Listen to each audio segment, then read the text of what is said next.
Kenichi est un loser moyen de 40 ans qui n'a pas de petit ami parce qu'il est franchement laid et qu'il travaille tout le temps. Pendant ses jours de repos, il s'occupe de son potager et regarde des animes génériques isekai. Un jour, alors qu'il est en train de faire des achats en ligne, il disparaît soudainement, et l'instant d'après, il se retrouve dans une forêt.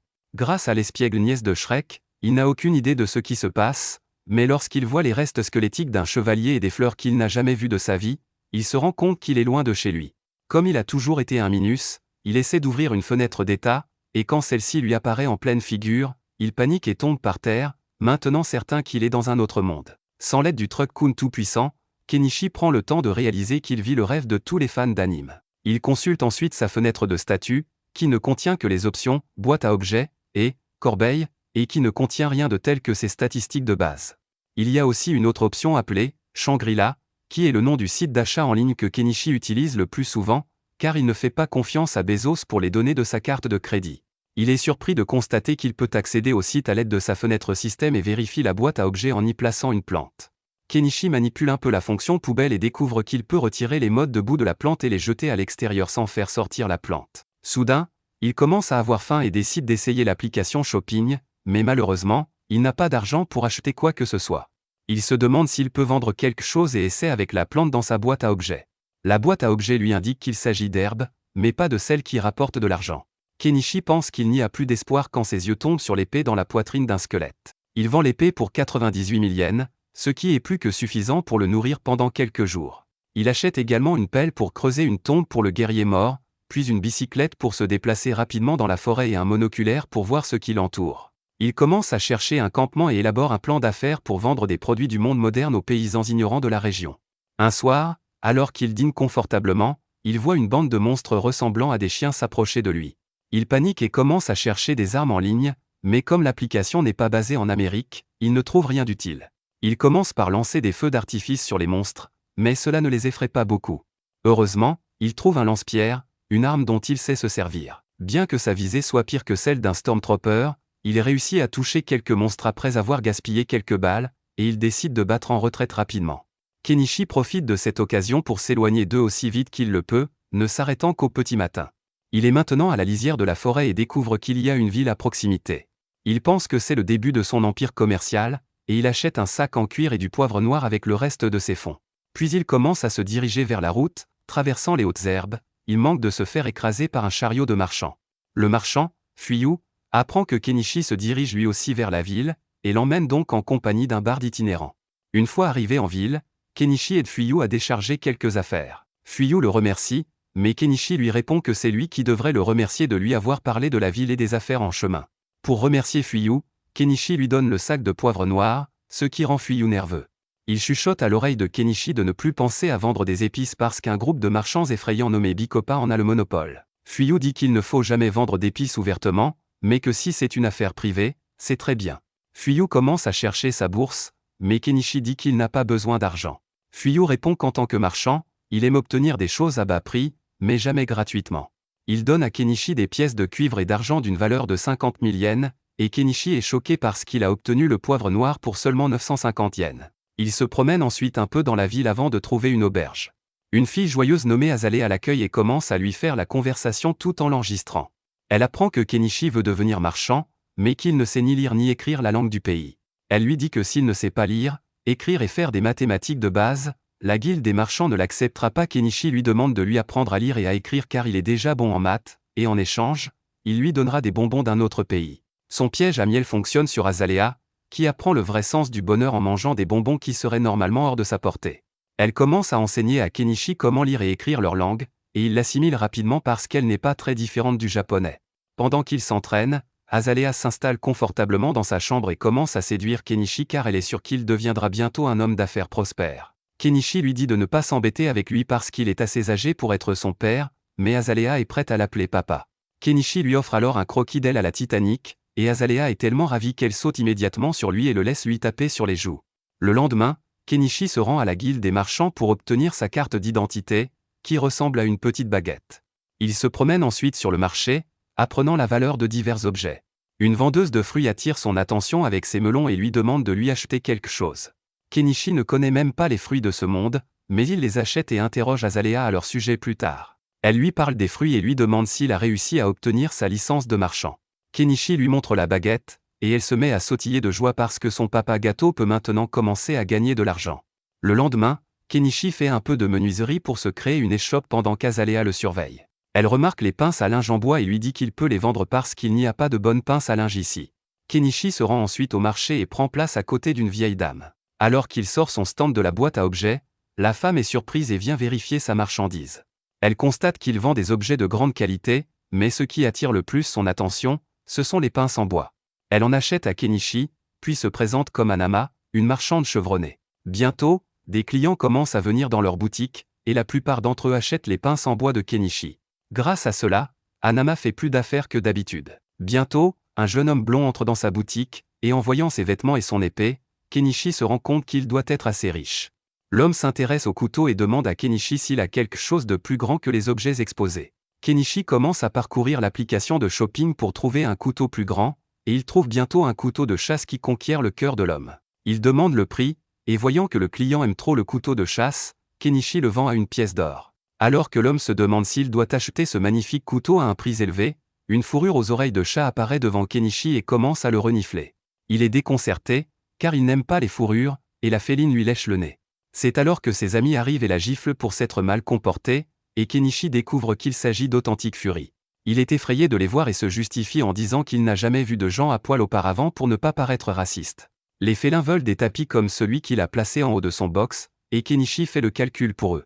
Ils commencent à le dévisager parce qu'ils ne font pas confiance à quelqu'un qui fait des maths trop vite. Mais lorsque le blondinet leur assure que les calculs de Kenichi sont vrais, ils acceptent le marché. Anama dit à Kenichi que les gens des bêtes sont dyslexiques en maths, et qu'ils ne devraient pas s'en préoccuper. D'un autre côté, le blond est également impressionné par l'honnêteté de Kenichi avec les naïfs, et il décide de lui acheter l'épée. Kenichi retourne ensuite à l'auberge et s'achète une meilleure chambre avec le bénéfice qu'il a gagné en une journée. Il commence à réfléchir à la fenêtre du système et à l'application d'achat et se demande comment tout cela fonctionne. Il ne comprend rien, même après avoir essayé, alors il décide de s'endormir. Quelques jours plus tard, Kenichi décide de vendre des bijoux bon marché, en espérant qu'ils soient suffisamment attrayants pour une riche dame. Anama est elle-même très impressionnée par la collection, et elle demande à Kenichi quel est son fournisseur, mais il lui répond que c'est un secret. Juste à ce moment-là, une femme de chambre qui avait acheté les pinces à linge hier se présente à nouveau à la boutique de Kenichi et commande 100 pinces en une seule fois. Kenichi est surpris par l'ampleur de la commande, mais il est heureux d'avoir de nouvelles affaires. Alors qu'il est occupé à compter les pinces, la femme de chambre commence à regarder les bijoux. Kenichi lui dit que chaque collier coûte 6 petites pièces d'argent, et la jeune fille est très surprise car c'est moins cher que ce qu'elle pensait. Kenichi propose de lui réserver un collier au cas où elle aurait besoin de temps pour se décider, et elle accepte. Le commerce continue de prospérer tout au long de la journée. Le soir, le peuple des chats vient à nouveau voir Kenichi. Il est intimidé par leur regard, mais il s'avère qu'ils sont venus acheter des épices à Kenichi. Ils lui disent que la fille a le nez le plus fin parmi eux, et qu'elle a senti des épices sur Kenichi la dernière fois. Elle le supplie de leur vendre des épices car elles aiment vraiment la nourriture épicée, mais Anama leur dit d'arrêter de faire des demandes qui mettraient Kenichi dans le collimateur de la mafia des épices. Kenichi affirme qu'il ne peut pas leur vendre d'épices, mais lorsque les chats se prosternent devant lui, il décide de trouver une échappatoire. Au lieu de leur vendre des épices, il décide de leur offrir un repas épicé au bord de la rivière. Anama lui demande si elle peut l'accompagner. Il accepte, et les chats ne perdent pas de temps pour attraper Kenichi et courir jusqu'à la rivière. Il fait déjà nuit lorsqu'ils atteignent la rivière, et pendant que Kenichi et Anama préparent les légumes et les épices, les chats pêchent du poisson pour eux.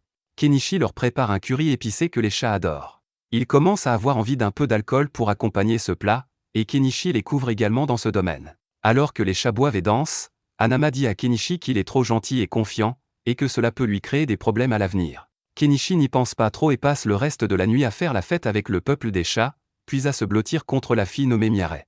Le lendemain matin, alors qu'il retourne à son auberge, Azalea devient jalouse en voyant les cheveux de Miaret sur sa chemise, et Kenichi commence à craindre de ne plus obtenir d'elle le Gluck Glock 3000. Quoi qu'il en soit, il s'installe à nouveau au même endroit quand soudain une jolie fille avec un complot défiant les lois de la gravité s'approche de lui. Kenichi s'éprend d'elle, puis il remarque la servante derrière elle. Il lui demande si elle est là pour acheter le collier, et elle le paie. La servante montre le collier à son maître, qui est impressionné d'apprendre qu'il s'agit d'un verre poli et non d'un diamant, malgré son apparence. Elle jette un coup d'œil aux autres colliers et demande à Kenichi s'il en a d'autres. Il en sort d'autres de sa boîte à objets, et la jeune fille reste sans voix.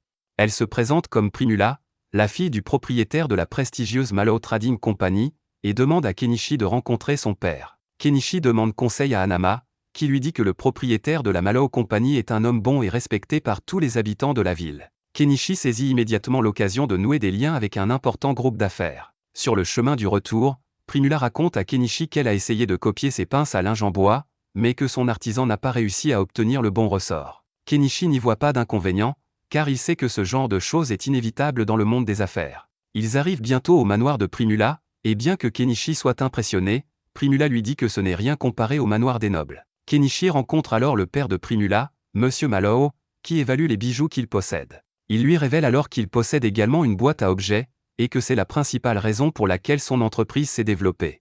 Après avoir bu du thé et plaisanté, Mallow passe aux choses sérieuses et demande à Kenichi de devenir le fournisseur exclusif de son entreprise. Kenichi lui demande pourquoi il ne lui achète pas les objets à bas prix pour les revendre plus cher, et Mallow lui répond que ce serait la chose la plus stupide qu'il puisse faire en tant qu'homme d'affaires. Il explique que cela nuira à sa relation avec Kenichi, ce qu'il ne veut pas. De plus, si l'un de ses rivaux profite de cette occasion pour signer un contrat d'exclusivité avec Kenichi, ce serait la pire des choses pour lui. Il dit qu'il croit qu'il faut établir une relation de confiance avec les marchands talentueux pour grandir ensemble et offre à Kenichi 50% des bénéfices de la vente des bijoux. Kenichi accepte volontiers le marché sans négocier et fournit de jolies broches à Mallow pour sa première livraison. Cependant, au lieu de les laisser faire des affaires avec elle, Primula décide de toutes les acheter pour elle-même. Elle offre à Kenichi 10 pièces d'or pour toutes les broches, et il lui faut un peu de temps pour réaliser qu'il obtient 2 millions de yens dans cette affaire. Maintenant qu'il dispose d'une bonne somme d'argent, Kenichi décide de s'acheter une maison en dehors de la ville afin de mener une vie calme et paisible. Il choisit une belle zone près de la frontière de la ville et achète une tondeuse à gazon pour couper l'herbe et créer un chemin accidenté. Il achète ensuite une tronçonneuse à essence pour abattre des arbres, ce qui lui prend toute la journée. Il décide de mettre les arbres dans sa boîte à objets, mais ils sont trop grands pour y entrer, c'est ce qu'elle a dit. Il les coupe donc en petits morceaux et se rend compte qu'il ne peut pas stocker d'objets de plus de 10 mètres de long. Il décide d'en rester là et, le lendemain matin, il commence à extraire les souches d'arbres du sol.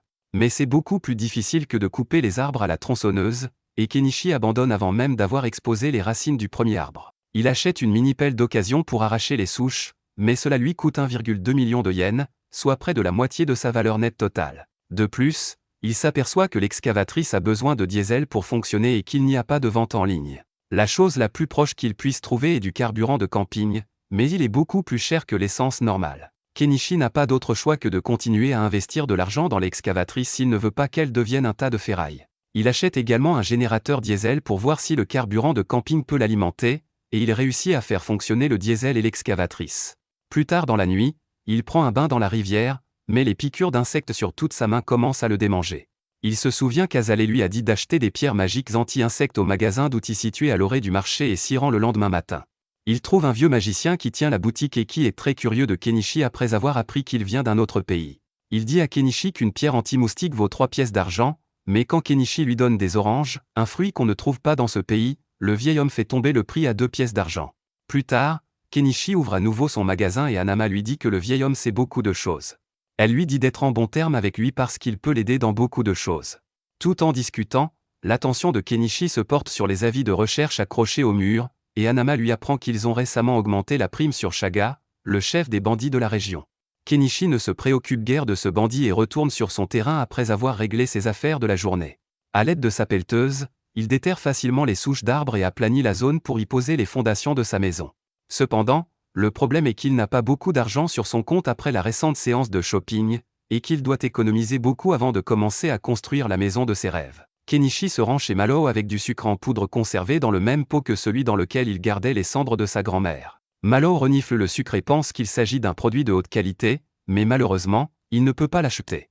Il explique que le pays détient le droit exclusif d'acheter du sucre et du sel, et que Kenichi ne peut donc pas le vendre à d'autres. Kenichi est déprimé en entendant cela, mais Mallow lui dit que les bijoux sont de plus en plus populaires parmi les nobles, alors Kenichi décide de ne s'occuper que de cela pour le moment. Il donne quelques broches à Mallow, ce qui lui rapporte 15 pièces d'or, soit 3 millions de yens.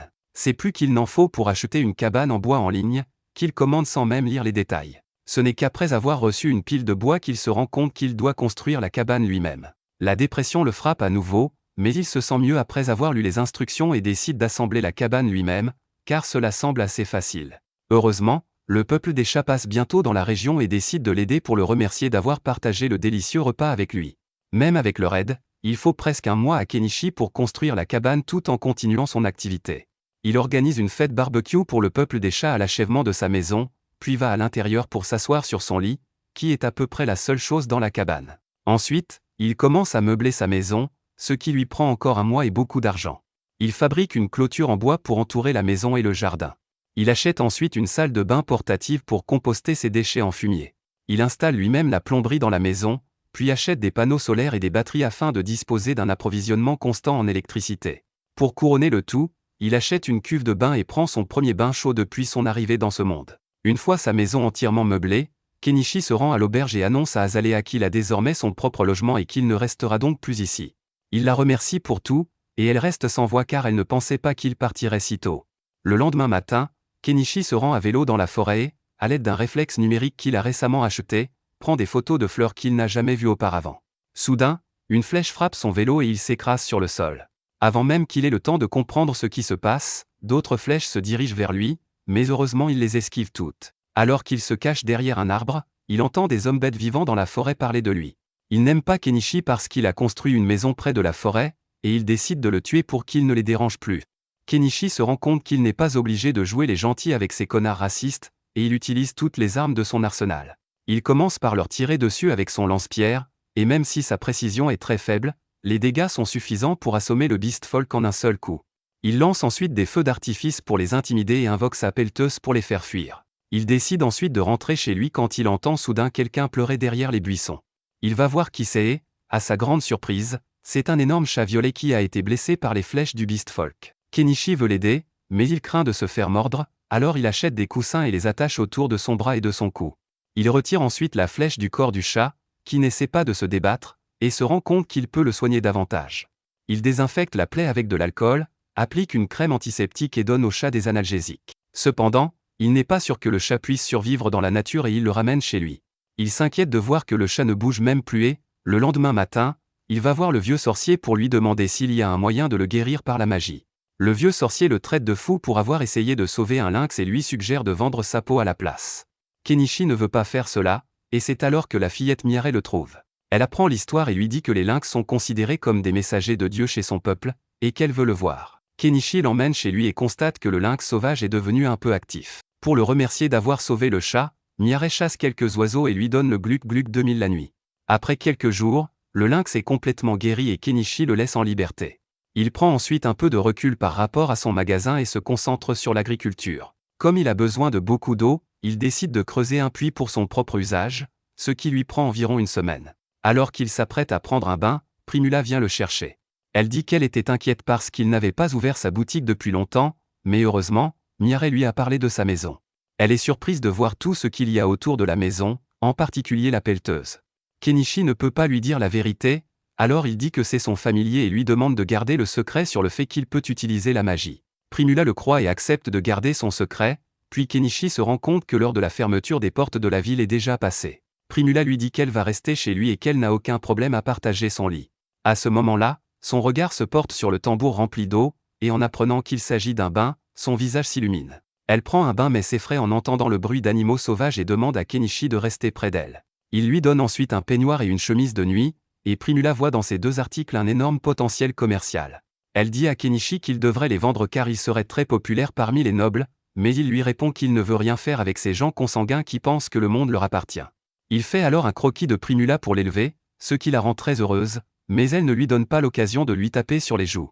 Le lendemain, alors qu'il se rend en calèche en ville, Kenichi se demande comment il va expliquer à Malo qu'il a passé une nuit avec sa fille, mais heureusement, Malo est une personne ouverte d'esprit, et il ne pose aucune question à ce sujet. Ils entrent et Kenichi montre à Malo les serviettes et les chemises de nuit sur l'insistance de Primula.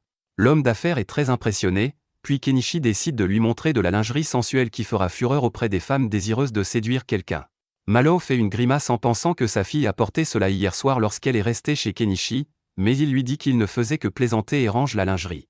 À ce moment-là, la servante arrive avec leur livre de compte, car le royaume est en train de changer la méthode de conservation des documents commerciaux. Malo explique que la technique de la double comptabilité est devenue populaire dans tout le pays grâce à un certain homme qui a récemment influencé la politique du royaume. Il s'agit manifestement d'un terme du monde moderne, et Kenichi commence à soupçonner l'homme qui a inventé ce système ici. Ensuite, Malo l'emmène dehors pour lui montrer le nouveau produit sur lequel travaille son entreprise et, à sa grande surprise, il s'agit d'une pompe à main. Malo explique qu'il s'agit également d'un nouvel article qui gagne en popularité sur le marché, et qu'il voulait donc le fabriquer avant ses rivaux. Après avoir vu la pompe à main, Kenichi est certain qu'il y a quelqu'un d'autre dans ce monde, quelqu'un qui vient du monde moderne. Après ce jour, Primula commence à venir souvent chez Kenichi, et parfois elle y passe la nuit. Lors d'une de ces nuits, elle lui dit qu'elle doit faire des achats pendant un mois à partir de demain, et qu'elle est venue ici avant pour quelque chose d'important. Elle demande à Kenichi de lui montrer la lingerie osée qu'il a montrée à son père pour plaisanter, et il lui demande qui elle veut séduire avec. Elle rougit en lui disant qu'elle veut tenter sa chance avec lui, mais Kenichi lui dit de trouver quelqu'un plus proche de son âge.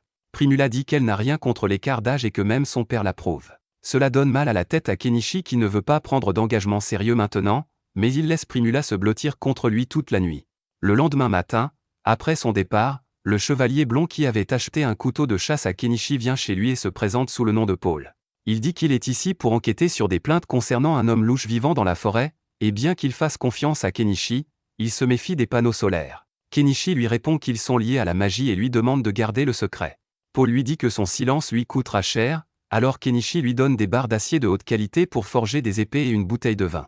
Paul est tellement impressionné par lui qu'il décide de lui parler d'un magicien unique dans la capitale qui a le pouvoir d'invoquer une sauce appelée Mayo, et qui peut aussi vaincre un dragon avec. Kenichi est choqué d'entendre cela, mais il est maintenant encore plus certain que ce mystérieux magicien vient de la Terre. Merci d'avoir regardé mon récapitulatif. Abonnez-vous à la chaîne pour plus de vidéos.